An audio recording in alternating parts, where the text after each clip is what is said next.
op die foto gesien het, is die eerste voorbereidings voordat ons ry aan die gang. En hierdie is net die sticker wat ons gaan gebruik om te sien waar ons slaap in die aande.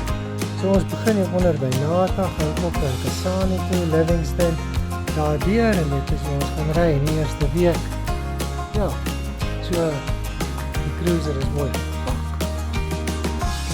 Blink gemaak. Ons is reg om te ry. En hier so is ons petrolpypie. Gister toe ek gaan water ingooi het, petrolpyp gekraak. Ek wil lekker, so lekker oral stikkend. Voor die oggend voor ons ry, nou moet ek gou petrolpype regmaak. Ons is nou klaar. Nou het dit gedoen. Nou is hy, nuwe enetjie daar aangesit op die T-aansluiting. En nou loop hy vorentoe. En dis waar hy moet inkom aan die voorkant. Nou moet ek hom net soek hier waar hy deurgedruk is. Gaan hom nou kry, dan sit ons hom in.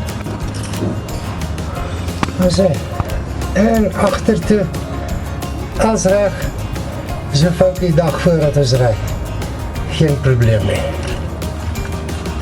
Reg gemaak en nou is ons op pad. Al wat ek nou nog moet doen, is die kas terugsit.